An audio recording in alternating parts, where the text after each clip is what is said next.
Good morning, everyone, and welcome to Galactic Thursday. I'm Jeanette Biro. I'm a medium and a cosmic channeler.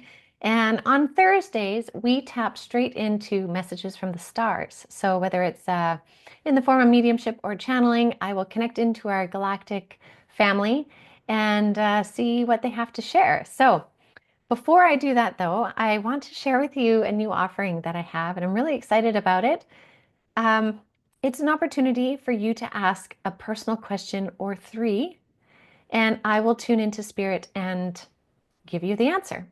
So it's really cool because it's an opportunity for me to be able to work with more people, because when I do the Q&As and all of you send in your amazing questions, I do also get a lot of personal questions.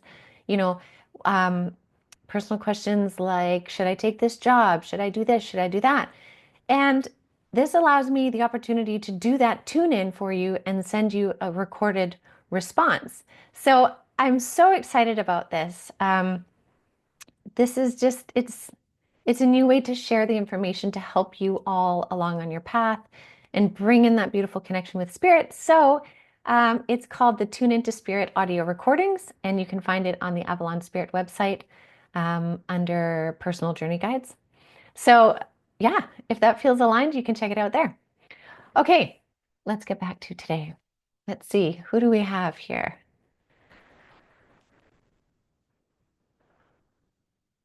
Ooh, beautiful. There's one, two, three, four different galactic beings coming forward. They are from my council. They're coming, this is really interesting. They're telling me they're coming from the four quadrants within our solar system. So if our solar system was divided into four quadrants, maybe we compared it to like northeast, southwest, right? They're coming from each different quadrant because, again, remember last week I was saying that they were busy. There was like some sort of pesky infiltration, and they were busy helping. They're now sort of positioned in the four quadrants, and so they're coming from there, and they're bringing the message of giving us a leg up. And what that means is they're here to help. They're helping us with a leg up. So I'm just asking them, in which way are you helping? Is this, collective energy? Or is this kind of in personal ways? This is really interesting.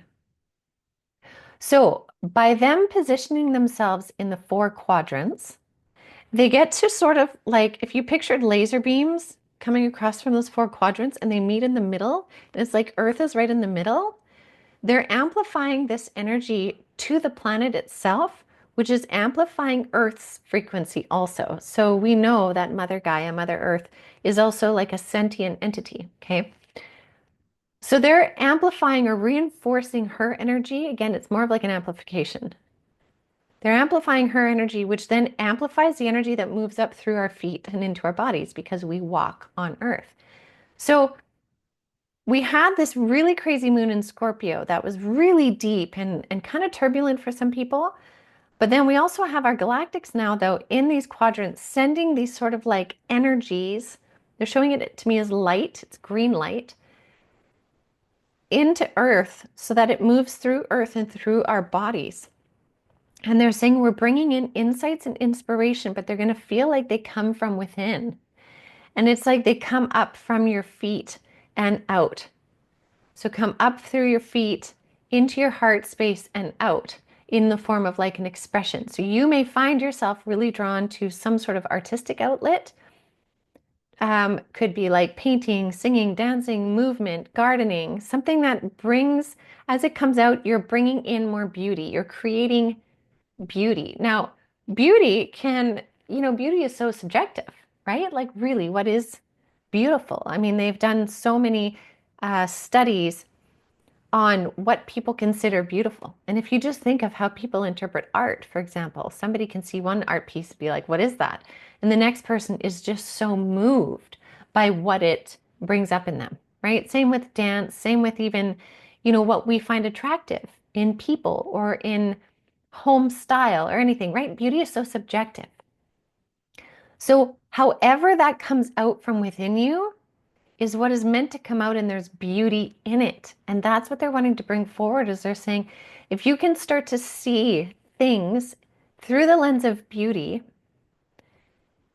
you will get so much more richness in your understandings of why, is what they're saying. And so I'm asking them at the same time, I'm like, well, how do we see beauty in war? And how do we see beauty in suffering? And they said, again, that's where you're taking a separate lens. It's not taking away the human lens of, the awful experience, but it's putting on a different lens of, what did this then provide? What came from this experience? What became better because of it, right? So again, there's always a subjective lens to place upon it so that you can see the beauty of things. And the things that they're speaking of specifically is your individual journey.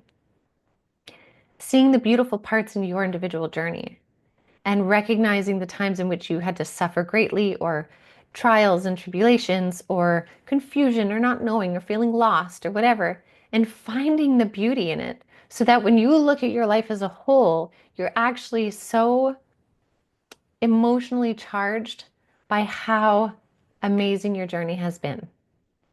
Because each person's journey is amazing. It truly is. It truly is when we look at it from a different lens. So this energy is coming up from the earth, up through our bodies, to bring out this creative expression so we can see the beauty in it. And the point of that is, the whole reason for that is when we start to look at our lives from that lens of beauty, we change our frequency.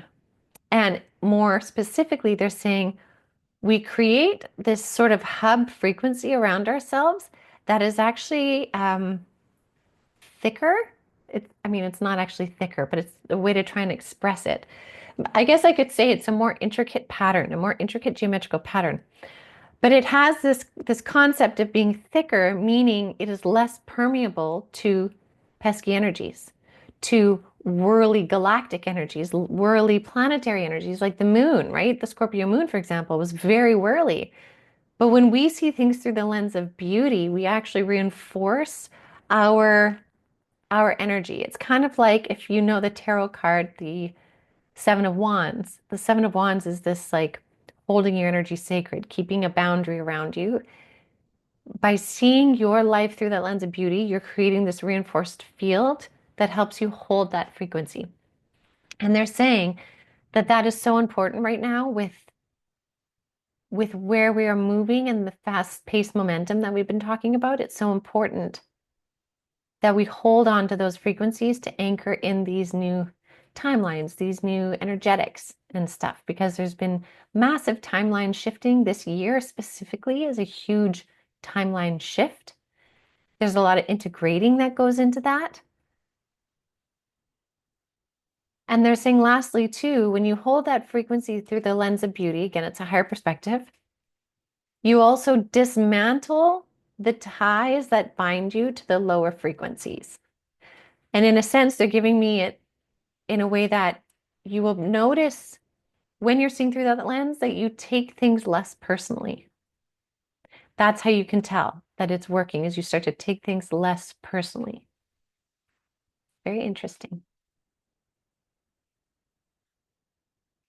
So if you can get out into nature, they're saying that would be extra helpful, getting out into nature, feeling those energies from Mother Earth, placing your feet on the ground, your hands on the ground if you can, taking a couple breaths and feeling that come up into your being.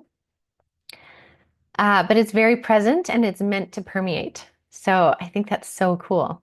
What a neat message. All right.